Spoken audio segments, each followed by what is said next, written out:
Alors, bonjour à tous. Il y a une question qui m'a été posée au sujet des mises en forme automatiques quand on fait une migration. Donc là, vous avez un fichier sous les yeux. Je vais vous montrer les différentes étapes pour que ce soit fait proprement, donc avec les petits conseils. Déjà, vous vous assurez que toutes les colonnes sont ouvertes et que tous les filtres sont retirés. Et vous affichez toutes les colonnes. Ensuite, mon conseil, c'est de retirer la mise en forme de toutes les lignes d'abord, ensuite vous faites le copier-coller et après on réapplique. Donc je vous montre pour retirer la mise en forme de toutes les cellules. Vous cliquez sur le 10, vous descendez tout en bas de votre descriptif. C'est un chantier réel que vous avez sous les yeux qu'on est en train de préparer.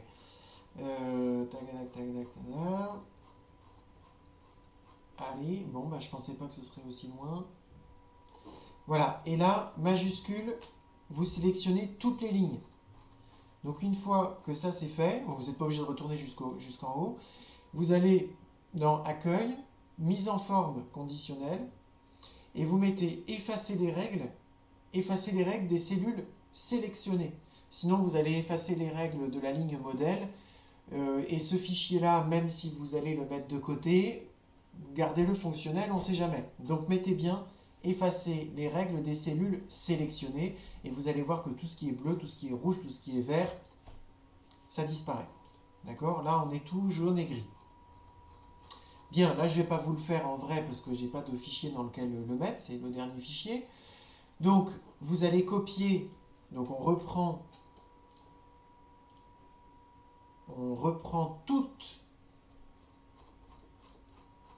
les lignes. Donc, on va jusqu'en bas, on va les copier. Donc, je vais simuler, je vais faire comme si je faisais copier-coller. Donc, majuscule, je sélectionne toutes mes lignes. CTRL-C, jusque-là, je pense que vous me suivez. Je vais dans mon nouveau fichier. Donc là, je vais supprimer pour faire comme si j'allais... Ouais, je vais supprimer. Donc, j'arrive dans mon nouveau fichier. Je sélectionne la ligne 10. CTRL-V. Et évidemment, parce que j'ai fait supprimer, mon CTRL-V ne marche plus. Mais vous, si vous le faites d'un seul tenant et dans un nouveau fichier, ça marchera. Il n'y a aucun problème. C'est un CTRL-C, CTRL-V. Donc là, je vais revenir en arrière et faire comme si je venais de coller l'ensemble des cellules sans la mise en forme pour l'instant. Et pour appliquer la mise en forme, je prends la ligne modèle, la ligne 3, sur laquelle la mise en forme fonctionne bien. Je prends ma ligne modèle entière et je vais dans Accueil, le ruban Accueil. Je clique sur le bouton Reproduire la mise en forme. Je positionne mon curseur sur la ligne 10. Vous voyez qu'il change d'aspect. On voit un petit pinceau. J'appuie dessus sans relâcher ma souris. Sans relâcher ma souris. Et là, je suis obligé, je peux faire que comme ça, je suis obligé de descendre et d'attendre d'arriver en bas de mon truc. Voilà. Je me cale bien, je relâche. Et ma mise en forme s'est mise à fonctionner. CTRL S. Et vous êtes bon pour la mise en forme. Et je vais en profiter du coup pour vous remontrer la manip complémentaire que vous devez faire quand vous faites une migration. Quand vous faites une migration, vous emmenez toutes les cellules, vous emmenez les 400 colonnes, les 400 et quelques colonnes du fichier. Et donc, dans tous les calculs automatiques, il va garder en mémoire l'ancien fichier.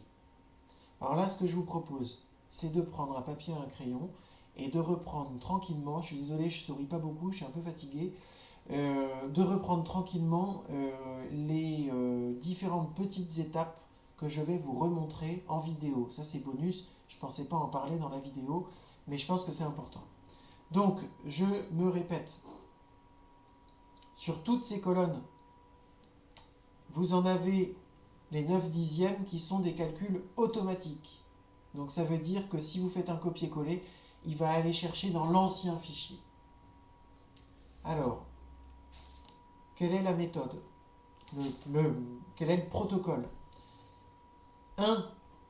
Je vais à l'artisan 20. Je clique sur le bouton 20. Et là, je crois qu'on n'est pas tout à fait au bout. Il faut que je rétablisse ça. Je clique sur la flèche de droite pour aller jusqu'à l'artisan 20. Je prends la cellule, la toute dernière cellule de la ligne modèle, la ligne 3. Je la sélectionne. Je dézoome un petit peu, CTRL molette pour dézoomer. Surtout, je clique sur rien à l'intérieur ici parce qu'il faut absolument que cette cellule, elle reste sélectionnée. Je prends mon ascenseur horizontal et je retourne presque jusqu'au bout. D'accord? Je m'arrête à direction de chantier et je vais faire majuscule et je clique sur cette cellule-là, la cellule AK3. Donc, j'ai sélectionné toute la portion de cellules qui sont des calculs automatiques. 1. Je vais à l'artisan 20. 2. Je sélectionne la dernière cellule avec une formule de la ligne modèle. 3. Je reviens en arrière jusqu'à direction de chantier. 4. Je sélectionne la cellule AK3 avec majuscule pour sélectionner toutes ces cellules-là. Et 5, CTRL-C. 6. Alors, assurez-vous que vous n'avez aucun filtre. Hein. Je pense que ça, vous commencez à avoir l'habitude. Aucun filtre et aucune colonne masquée. 6.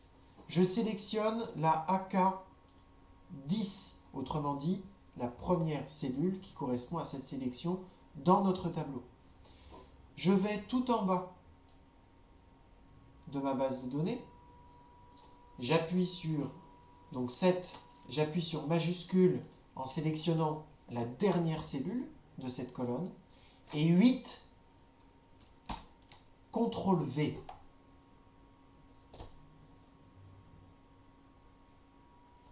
C'est fait. Voilà. Donc si vous suivez ces petites étapes qui ne demandent pas beaucoup de connaissances, vous avez juste à faire exactement ce que je viens de faire dans la vidéo et vous êtes bon pour finir votre checklist de migration, évidemment, mais vous êtes bon, votre fichier fonctionne. Voilà. Allez, je vous laisse.